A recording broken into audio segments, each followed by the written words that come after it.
क्या आप जानते हैं सबसे बड़ा पहलवान कौन है? पहलवान का नाम सुनते ही आप दिमाग में गामा पहलवान का नाम आ रहा होगा, जो कि 23 दिसंबर 1902 में 22 साल की उम्र में वह इसे अपने सीने में तकरीबन 1200 किलो तक उठाकर में थे और वह अपने जीवन में अजय रहे और उन्हें अब तक के सबसे बड़े पहलवान के रूप में भी माना जाता है। पर मैं आज इन सबसे बड़े पहलवान के बारे में जानना चाहते हैं, तो हमारे साथ अंत तक बने रहे। नमस्कार, मैं रामेश्वर गणेश, स्वागत है आप सभी का मेरे चैनल में। आगे बढ़ने से पहले अगर आप मेरे चैनल में पहली बार हैं तो सब्सक्राइब करके घंटी बजाना ना भूलें।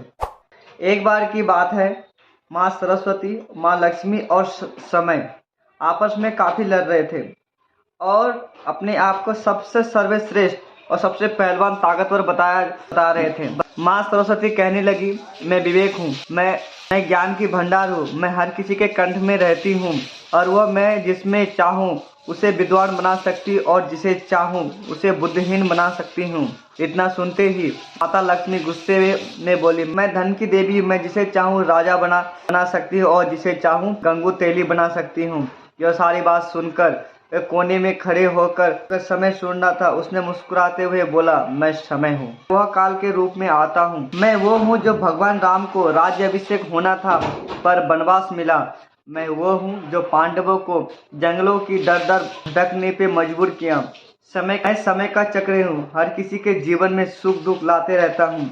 यह सारी बात को लेकर तीनों आपस में बहस करने लगे और वह तीनों ने यह सोचा कि क्यों ना महाराजा के पास जाकर पूछा जाए कि हम उन तीनों ने राजगृह पहुंचा जो राजा और उस समय किसी मुजरिम को मृत्यु दंड का सजा सुनाया जा रहा था। और उसी समय तीनों वहां पे पहुंच गए और अपने प्रश्न राजा के सामने में प्रस्तुत किया। फिर से उन तीनों ने अपने आप को पहलवान और ताकतवर बताने लगा। इतनी बड़ी समस्या का समाधान कैसे किया जाए? राजा बड़ी चिंतित में पड़ गया कि आखिर इन तीनों में सबसे सर्वश्रेष्ठ कौन है, क्योंकि सरस्वती विवेक की प्रतीक है और लक्ष्मी धन की देवी है और समय जिसका कोई जवाब नहीं।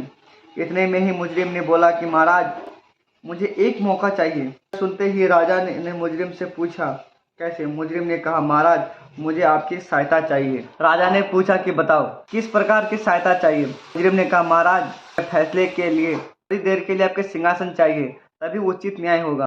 राजा थोड़ा सोचा और कहा, तो ठीक है, की बात है। राजा अपने सिंहासन खड़ा हो गया और अपने सिंहासन पर मुजरिम को बैठा दिया गया। मुजरिम ने राजा ने राजसभा आगे बढ़ाने का आदेश दिया कि एक एक करके उसके सामने में होकर खड़े हो जाए। तो सबसे पहले सरस्वती आगे आई, फिर लक्ष्मी और आखिर में आके खड़े हो गए। सबसे पहले सरस्वती आगे बुलाया और गुस्से में पूछा कि अगर मुझे थोड़ी सी ज्ञान दिया होता तो मैं एक विद्वान होता और आज जगत कल्याण के बारे में सोचता और मैं कभी चोरी नहीं करता और ना ही आज मुझे चोरी की सजा मिलता। फिर मुजरिम ने सरस्वती को कोने में खड़े होने का आदेश दिया। उसके बाद लक्ष्मी जी को बुलाया गया और मुजरिम पहले गुस्से से देखा और कहा, अगर आप मुझे थोड़ा सा ध्यान दिया होता तो मेरा एक अपना घर होता और मैं अपने घर परिवार के साथ खुश रहता और आज चोरी नहीं करता और ना ही चोरी करने की सजा मिलता। फिर मुजरिम ने लक्ष्मी को सरस्वती के पास खड़े होने का आदेश दिया।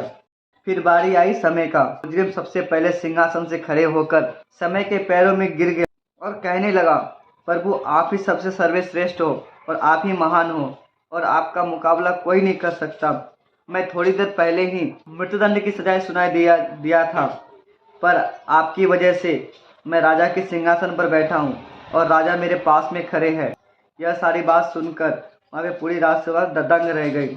दोस्तों, इस कहानी से हमें यह सीख मिलती है कि समय से बड़ा कोई नहीं, इसलिए कभी भी अच्छी समय का घमंड नहीं करना चाहिए क्योंकि समय बदलते देर नहीं होता। दोस्तों, तो कैसी लगी आपको ये वीडियो कमेंट में ज़रूर बताएं और शेयर करना ना भूलें और सबसे ज़रूरी बात, चैनल को सब्सक्राइब करके घंटी ज़रूर बजाएं ताकि कोई भी वीडियो सबसे पहले आप तक पहुंचे। अगली मुलाकात बहुत जल्द होगी एक नई वीडियो और एक नई सोच के साथ में। तब तक के लिए जय हिंद, जय भारत।